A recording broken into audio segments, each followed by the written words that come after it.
All in favor? Thank you. Motion carried. We're going to 4A, please, KV Transit.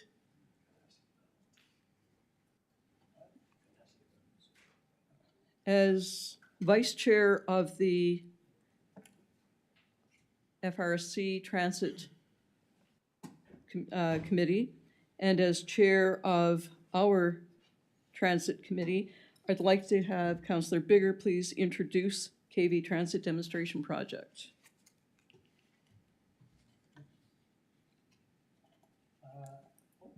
There we go. Thank you very much, Your Worship. And I'll just want to be very brief with a very, very quick introductory statement. This, of course, is part of a large team effort that spans both of our communities of Quispamsis and Rothesay. And there's been a lot of hard work getting done in a very short period of time, it seems, for something that has been around for quite a long time in terms of people asking about it and for it and hoping for it. And so I really commend the staff of both Rothesay and Quispamsis who are continuing to work diligently and, you know, I won't say feverishly maybe, but certainly very ardently to bring this to completion and introduce our new KV Go KV Transit service. And I guess with that, I just want to say that I'd like to ask our CAO to perhaps drive the bus, no pun intended, on the slide deck that we have and the discussion around this for today. I would certainly welcome the opportunity to forward the motion on this when the time comes, but I'll hand it over to our CAO, Ian Watson. I also just want to specifically point out Tim Rizal, who's been working very hard on this. Thank you, Councillor Bigger. And Mr. Watson, please. Thank you, Your Worship. Through you to Councillor Bigger and other members of Council. Yep, this is an exciting day for us to be able to share some details about the work that's been on the go to consider the feasibility of a demonstration project to bring transit service to both Rothesay and Quispamsis. And before I offer any more remarks, I really do need to say thank you to both communities, staff and councils of both communities, to Rothesay for agreeing to join us very early on in this journey as we started work to consider the viability of a transit solution in the area, and to staff in both Quispamsis and Rothesay. For Quispamsis, particularly Dwight, Allison, and Tim, who have been working diligently, I don't think feverishly, but definitely diligently, to make sure that we're coming up with evidence-based recommendations for your consideration this evening. And to both councils as well for continue to represent the interests of our residents in support of this initiative, because we know that you've heard of interest in a transit solution for the area. So we're here to share that culmination of that effort by that small team of steering committee members with representation from both towns. They've met, I think, 5 times now over the course of the last 6 weeks or so. And the intent has been to turn this work from kind of interesting idea to an actionable plan. So our hope tonight is that we can share that with you and answer any questions you may have, and then seek a motion for your approval. And certainly, the intent here this evening is to make sure that we're demonstrating to you that we're representing council's direction to complete detailed implementation planning as in accordance with your previous direction to us. So that's been the impetus for us gathering on a regular basis with our colleagues in Rothesay, inviting them to participate for sure in this project and bringing it to fruition here this evening. So Tim, if you want to hop to the next slide for me. A few introductory remarks here and a highlight of the purpose that I certainly won't read word for word. I'll save you that. But certainly the intent here is to recognize the value of a demonstration project, in part to establish or confirm the long-term feasibility of a transit solution in the area, but also to provide a service. We've heard clearly from residents in Quispamsis that there's interest in a transit solution that would serve the commercial areas as well as recreational facilities. So I think it's important for us to recognize that, yep, this is serving the purpose of determining or helping determine the feasibility of a longer-term solution, but in the meantime, it's providing an important service to our community. So I think it's a twofold win if council agrees. And certainly the collaboration with Rothesay has been tight from the outset. We're pleased that they agreed very early on to join us in this journey and share results and see what happens over the longer term. So the basic plan here, and not to oversimplify, because this is a one slide that represents the culmination of a fair number of hours of effort, but never mind. The basic plan here is to offer a service that is free for residents, targeting 7 days a week, 8 hours a day, for at least 3 months. And the intent there is to ensure that we provide a service that's meaningful for our community. I will talk a little bit later about timelines specifically, but that's the basic plan. And that a route that would serve residents well is developed and implemented and trialed as part of this work.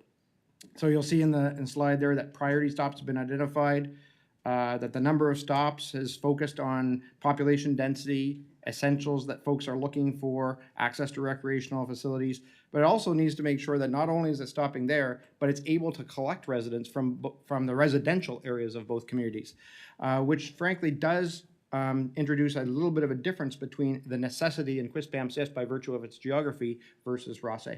But that's all part of this larger picture of pointing toward increasing access to folks to the services and amenities in both communities.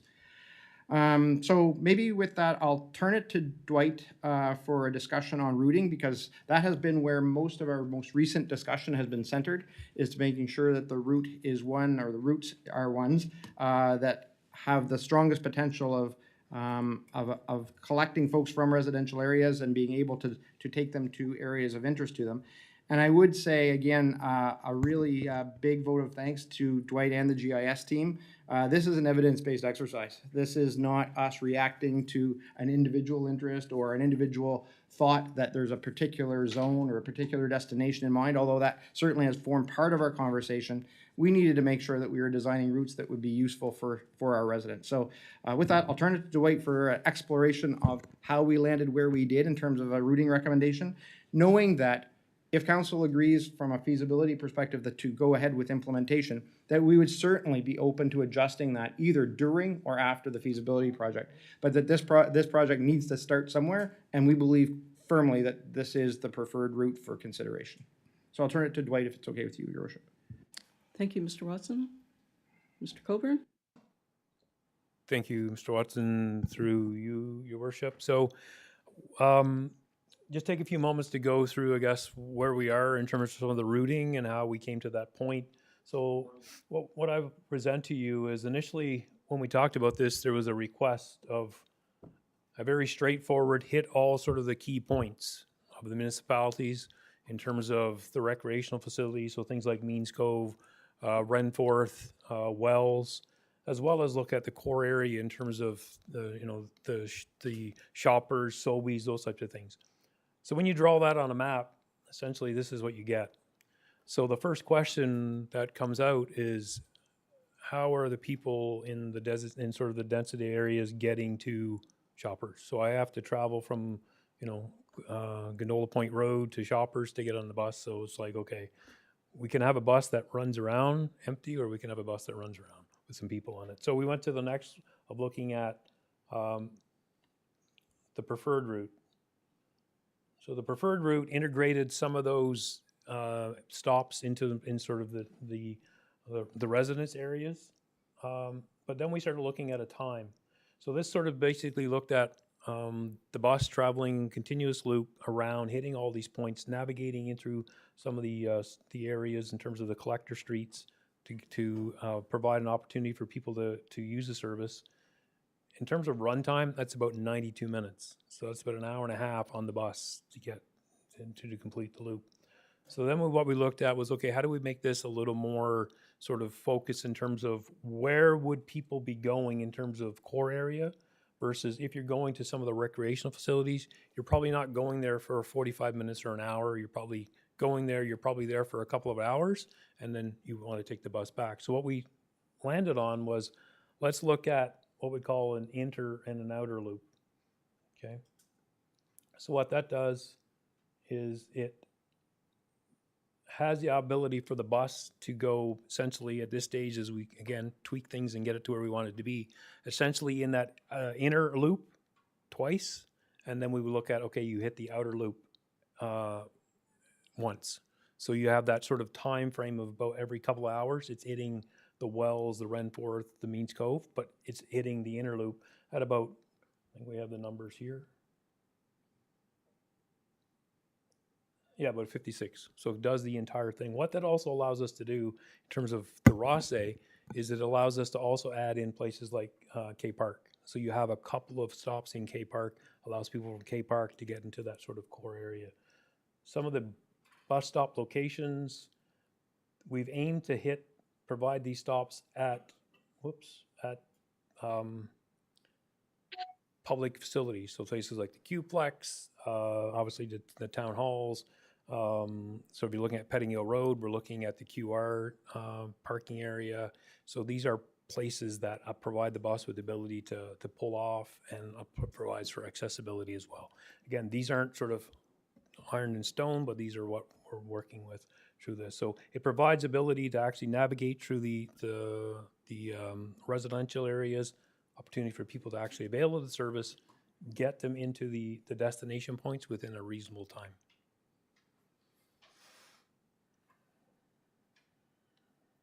Mr. Watson, please. Thank you, Mr. Colburn. Thank you, Your Worship. Through you, and with thanks to Mr. Colburn. I think that actually gets us with that's a super summary of where we've landed on the routing discussion. It's one of many chapters of the story, though. There's a number of other steps that we've needed to consider. And those are articulated under the getting started, but frankly, probably better articulated as next steps as we work toward implementation with your approval. One being to secure a service provider. Clearly, we need a bus.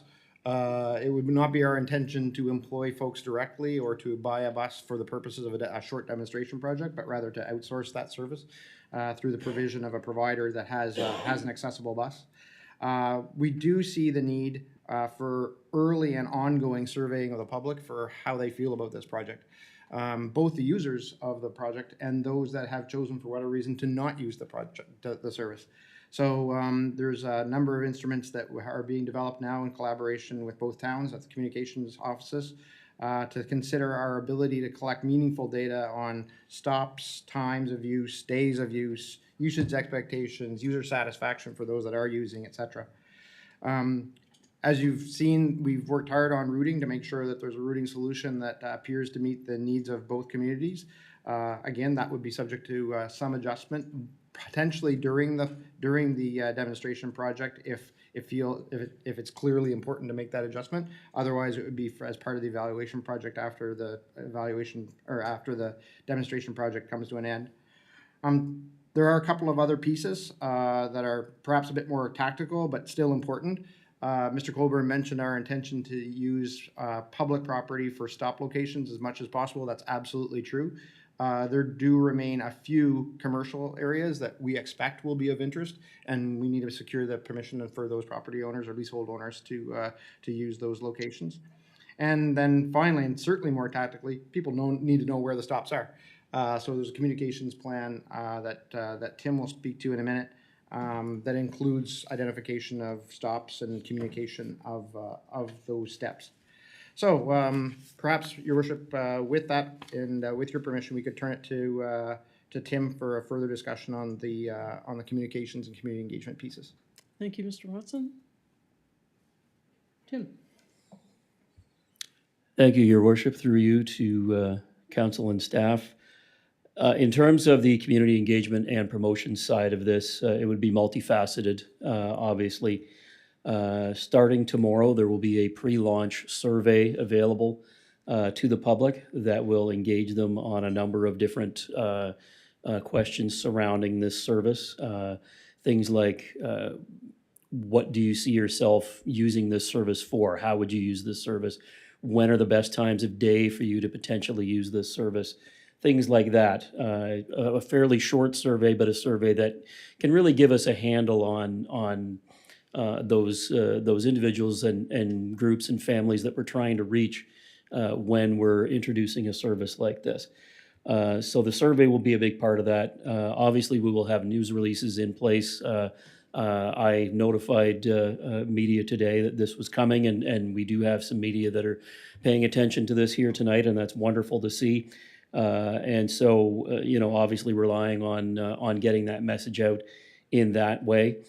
We are in the process as well of securing a domain that will redirect users to a particular page, and something along the lines of kvgo.org or something in that area that, it might not say kvgo.org when you go to it, but it'll be the link for you to click to go right to a website that will show you, once we're up and running, everything from the route to questions you may have, frequently asked questions, where stop locations are, and other information like that, bus capacity and different things.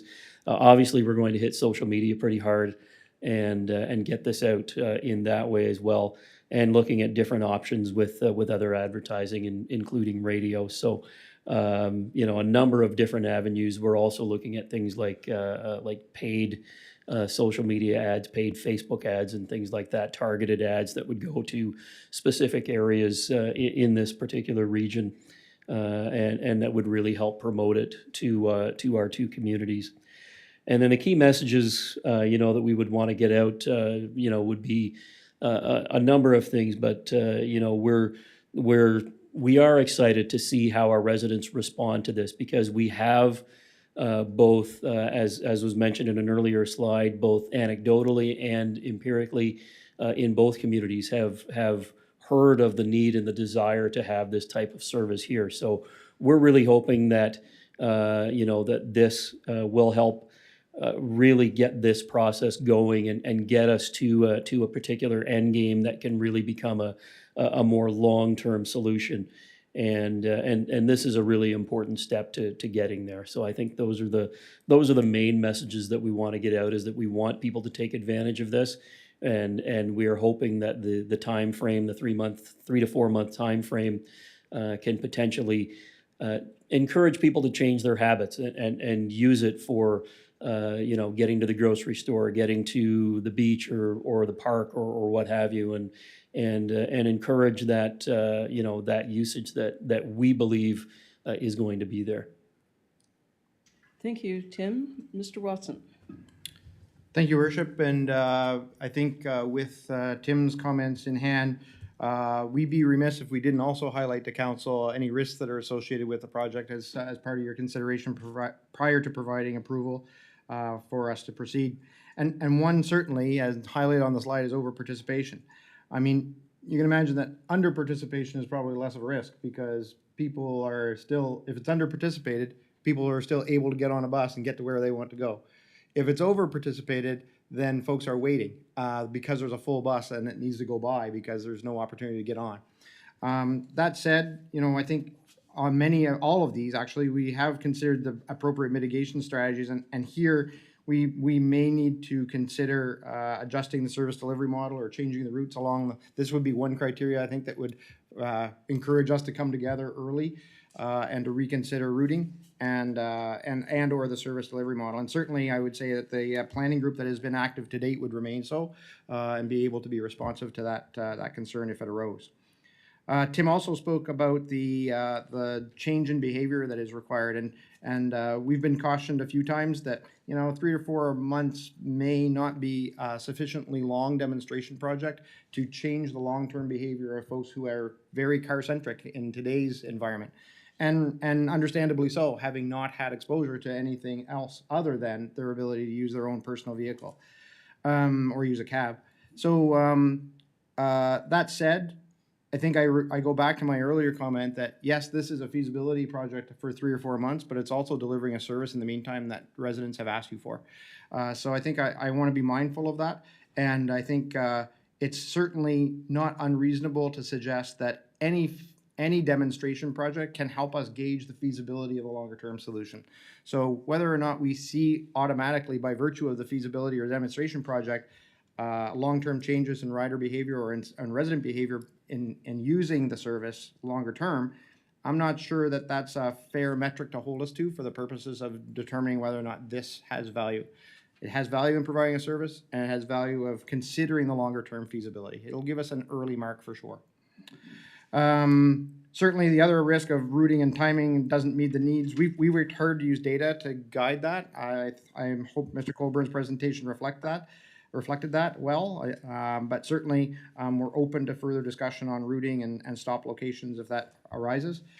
And the liability concern is not lost on us either. As I articulated earlier, it'd be our intent to contract a third party to complete this work, and we would be expecting them to hold increased liability coverage above and beyond what we hold.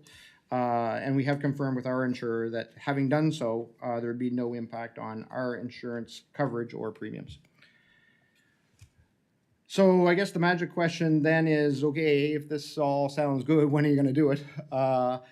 We'd love to do it sooner rather than later, but there are a few steps that we need to take in order to be mindful of our need to communicate, obviously, our intentions, and the need to secure a service to provide the bus and to be able to operate on the schedule that we're suggesting.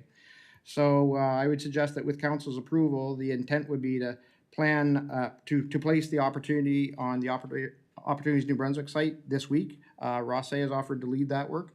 And then if there's strong interest, which we anticipate, we can envision an implementation as early as July of this year. So the intent would be that would get us a bit of summer coverage, a bit of fall coverage, a bit of out of school time and in school time. It has a lot of benefits if we're in the late summer, early fall timeframe for sure. So that would be the intent for sure. You'll see here our intent also to monitor for challenges and adjust during the project. That's certainly true. There's an intent to gather real-time information from users that are using the bus by virtue of them being able to scan on their phone a QR code that's in the bus, but also to our earlier discussion about our community engagement to evaluate what folks are thinking about the service in general, those that are using the service and those that are not. So that coupled with continued social media work is something that we absolutely see through launch and well beyond. Which gets us to the evaluation piece. This is a piece that I hold near and dear to my heart. I want to make sure that we can demonstrate clearly that this has an effect. Certainly metrics like ridership, user satisfaction, and cost are all key metrics that we will be evaluating throughout the demonstration project if you're approving. And that we would certainly be reporting back in Quispamsis, and I'm sure Rosse would be wanting to do the same with their municipal council. There is also a broader feasibility study on the go with respect to regional transit at the Fundy Regional Service Commission, and certainly if they're interested in our findings, we'd be happy to engage in a conversation about that with them. But I'd say overall that this is a true collaborative effort. KV Go, as it has come to be known in our planning circle and now hopefully at this table and others, looks like something that will be a valued service for residents of the area over the next few months, and will certainly help us examine our potential for a longer term solution as well. So with that, I certainly turn it to council, back to you, Your Worship, for discussion as required before a motion to bring it forward in open session. Thank you, Mr. Colburn. Thank you, Tim and Mr. Watson. And certainly this is something that demonstrates true collaboration between the towns of Rosse and Quispamsis. And I couldn't be happier to see this launched or to wait until it is launched in the very near future. So over to you again, Councillor Bigger. Thank you, Your Worship. Thank you, Mr. Watson. Thank you, Tim. Thank you, Dwight, everybody who's been working so hard on this. I am mindful of our time. I don't want to take additional time. There's certainly no reason to go over what Mr. Watson has covered very extensively. Just a couple of, I'll make a motion here and we can certainly have discussion.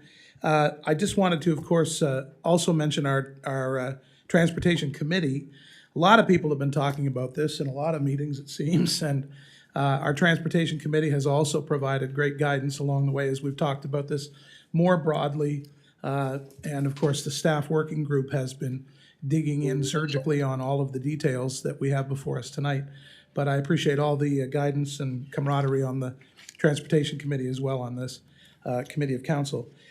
And I guess I should also underline just again, looking to the hope that this might become something permanently a part of our communities, that this also has implications on our efforts to procure funding related to housing. I just want to make that reminder that it becomes not just about meeting this need, but there are other needs that we're trying to meet. And so this feathers in very effectively because we know that transportation plans my iPad's choosing now to want to install an app, nice.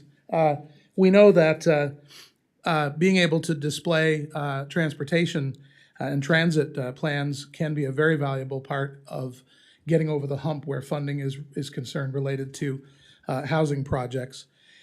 We've talked about the oversubscribed, the kind of victims of our own success idea of like what happens if we end up having one bus that can hold 25 people and we have 30 people at every stop that want to get on KV Go. And we've thrown around ideas about what to do. Do we come back to council and say, look, we need to try to, even for the sake of this demonstration project, see if we could maybe get an economy of scale with our provider and put a second bus out for the duration of this? Another option would be, it doesn't really address the idea of leaving people at stops, but in terms of the length of the project, if we get a sense that, well, we're getting some numbers, we're getting some feedback, but boy, I wish we could get a little more. Well, there's nothing really to stop us from probably coming back together and discussing an extension of the demonstration project for that matter. So that's another option that I think we can consider. And so I guess with that said, I'll just make a motion that Committee of the Whole refer the KV Go Transit Demonstration Project to regular session for approval under business arising. And thank you very much. Thank you. It's been moved by Councillor Bigger. On the question, Deputy Mayor Scryer. Thank you, Your Worship, and thank you to everybody that's worked so diligently on this file. And I'd like to say, I echo Councillor Bigger's words about housing and how this might be towards a larger density within our town. One question I did have, the route is not in our kit that I can see, or maybe I'm missing something. I have the presentation, but I don't have the route. So if I could get a copy of the route. And the accessibility, I was very happy to see that it'll be an accessible bus. So is there an opportunity for us to put some bike racks on that bus where people might get off and continue to walk or continue to use their bikes? It would be nice to see a bike rack in the pilot project if we could. Thank you, Your Worship. Thank you, Deputy Mayor. Mr. Watson. Thank you, Your Worship. Through you, yes, it would be our intention to articulate the exact requirements of the opportunity in the coming days, and I can certainly take that back and ensure that's included. Thank you. Tim, how much time do we have left before we go to open?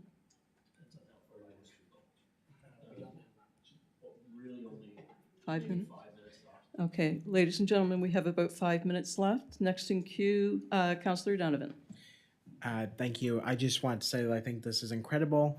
I've heard about it, or not about this project, but I've been hearing about the need for transit in our community for quite a while. We talk about inclusivity, and realistically, we cannot preach to be an inclusive community if we, are letting people down and sort of siloing individuals in different parts of the community without actually giving them an opportunity to use some of the great things that we have in our community. So very excited about this, and I do think it'll have a positive effect on on what we want it to, which is housing maybe in the future, and the overall well-being. But I definitely think it'll have some other sort of side effects, such as a positive addition to climate change, etc. So thank you very much for all your hard work. Thank you. Next in line, Councillor Luck.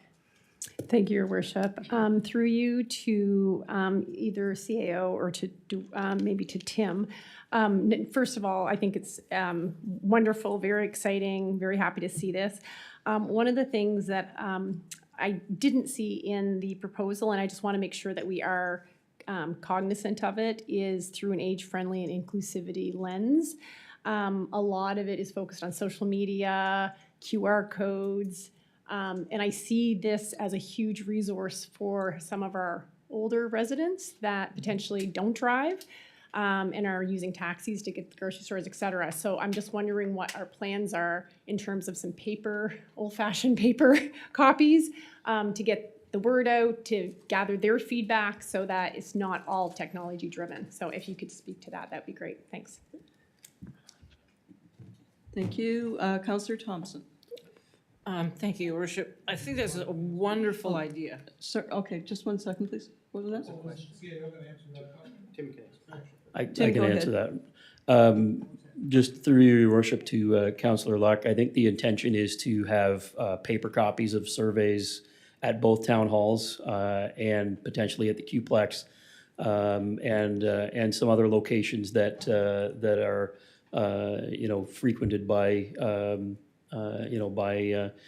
people that may use paper surveys rather than the electronic means. But the intention is to get that get that data as well from those folks. So paper copies will be available. It won't just be electronic.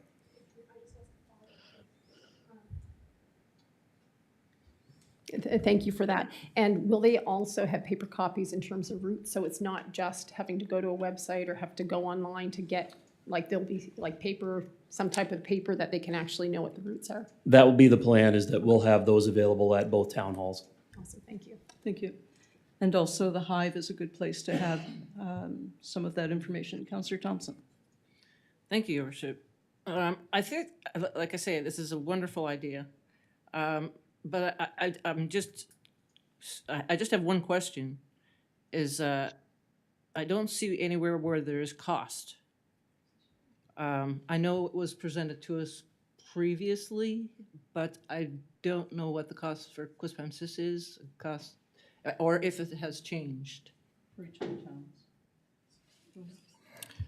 Thank you, Your Worship. Through you, the planning time has been entirely absorbed by existing staff time, so the project has not incurred any cost to date. We do expect to incur some cost for advertising, and the rest of the cost will be for service delivery, but all within the envelope that you have previously approved. So no increase from 65 per community. Councillor Olson, please. Thank you, Your Worship. I was just going to second the motion and congratulate all involved. I think it's a great project, and we'll know very shortly, I think, what the overall plan is, not plan, but concept from the communities ourselves. So Thank it's you. exciting. Thank you. And the clerk has informed us that we do not need a seconder in closed. It's the open portion of closed. On the question, it's the open portion, yes, of committee. Please vote.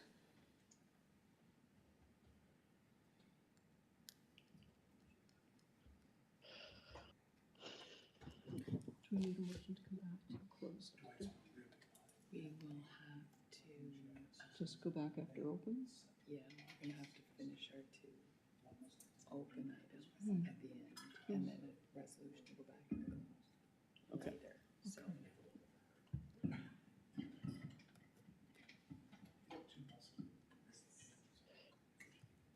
we're basically just a recess for. Everybody voted? Motion carried 7-0.